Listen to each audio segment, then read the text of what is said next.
અકબર મહાન હોવાનું આપણે ભણ્યા છીએ. અકબર ધી ગ્રેટ સિરિયલ પણ બની ચૂકી છે. ભારત એક ખોજની અંદર પંડિત જવાહરલાલ નહેરુએ પણ અકબરની મહાનતાની ખૂબ ચર્ચાઓ કરી છે. ઘણા ડાબેરી ઇતિહાસકારોએ પણ અકબરને મહાન ગણાવ્યો છે. પણ આ વાત સાથે રાજસ્થાનના શિક્ષણ મંત્રી બિલકુલ સંમત નથી.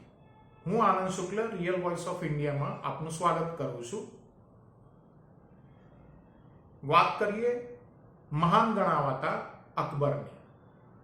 અકબર એ મહાન હોવાનું આપણે બધા જ ભણ્યા છીએ, પરંતુ રાજસ્થાનના શિક્ષણ મંત્રી મદન દિલાવરે બહુ જ સ્પષ્ટતાપૂર્વક કહ્યું છે અકબર મહાન નહોતો, અકબર બળાત્કારી હતો. આની પાછળ મદન દિલાવરે ઐતિહાસિક સંદર્ભોને ધ્યાનમાં રાખી અને દલીલ કરી છે.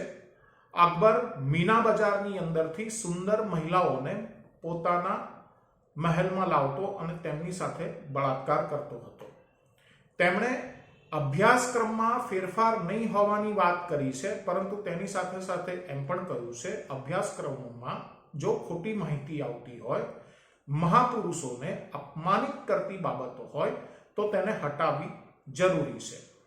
તેમણે મહારાણા પ્રતાપને અકબરની સામે નીચા દેખાડવાની કોશિશ કરતી માહિતીઓ સામે બહુ જ મોટો વાંધો વ્યક્ત કર્યો છે.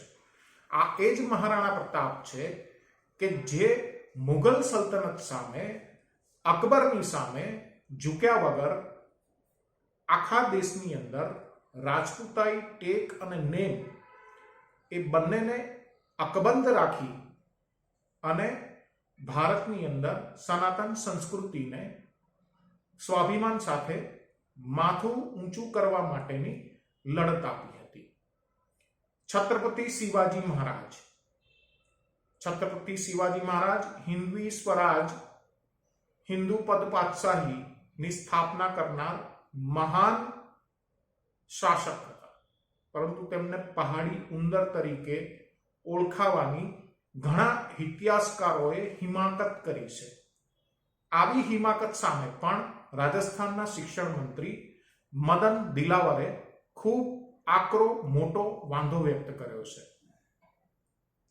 વિનાયક દામોદર સાવરકર, વીર સાવરકર ભારતના મહાન સ્વતંત્રતા સેનાનીઓમાંથી એક.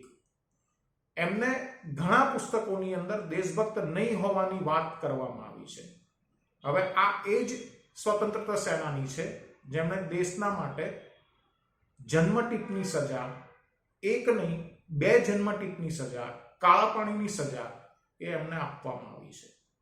તો આ પ્રકારની અપમાનજનક માહિતીઓ હોય તો એ માહિતીઓ સાથે રાજસ્થાનના શિક્ષણ મંત્રી મદન દિલાવર બિલકુલ સહમત નથી અને તેમણે આવી માહિતીઓને હટાવવાની તરફદારી કરી છે. જોઈએ રાજસ્થાનના શિક્ષણ મંત્રી રાજસ્થાનની અંદર અભ્યાસક્રમમાં શું કોઈ ફેરફાર કરે છે